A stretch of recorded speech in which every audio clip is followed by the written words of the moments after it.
These guys again, I told them we'd have them done by now, and they got to get on the roads. All right, actually, why don't we just start?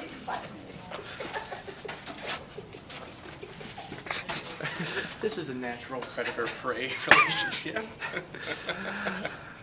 Hey, we're here at the National Wildlife Federation. We're having a little party for NWF's 75th anniversary, and we thought we'd take you behind the scenes of what it's like when NWF Naturalist David Mizejewski does an appearance on today's show or something like that. Dave, who are you here with? So I have an Arctic fox right here, and again, we just did a great presentation for NWF staff, and we wanted to share a little bit of the real live wild animals that everybody works so hard to protect. And I was just sharing some of the fun stories about doing TV appearances with live animals. You never know what they're going to do, and if you look over here, you can see the Cougar Cub that we have is just full of life and jumping around, kind of crazy, and it makes for really great TV, but it's also really good to have trained handlers that know what they're doing so that I don't actually get mauled on live television, and that would be a bad thing. But no, we work with animals that are comfortable being in front of the camera and can really help inspire people via the television and entertainment media to want to get involved with National Wildlife Federation and want to protect wildlife for our children's future, which is what our mission's all about. So.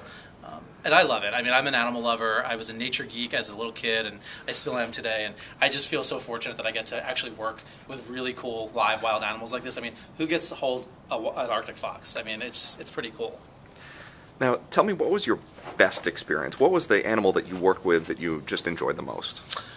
We had a gray wolf on the Today Show once, and it was, an animal that a lot of people, I think, have a really strong affinity for. It's an animal that the National Wildlife Federation has actually worked hard to protect. We were really involved in the reintroduction of gray wolves in Yellowstone back in the 90s, and so to get to work with one live and in person really just kind of blew me away. So. And what animal gave you the most trouble?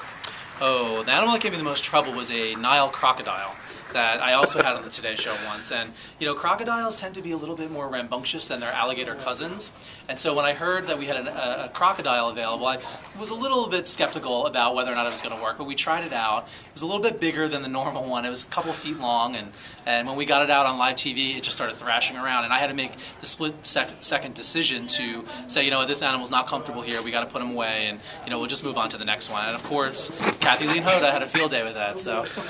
Sorry, Dave, you're just not as interesting as the Cougar Cub over here, who has been doing this the whole time she's been in here. And hey, it's a litter box. That's right, it does say litter box. No, that's not what that's for. Now, we were a little bit worried here because this is a little bit of the remnants of the buffet from the party, and the cougar is starting to eye it. We thought letting a Cougar Cub maul a buffet. Whoa! Smart idea. Yeah. We're being serious, but apparently that was actually good stalking by the cougar there. It didn't give away that it was going to make a run for the buffet. Wanted the roast beef and chicken badly. Now, Dave, tell us where these animals are from. So these guys are from Nickel City Reptiles and Exotics. They, they basically have ambassador animals that are used for TV and for education programs.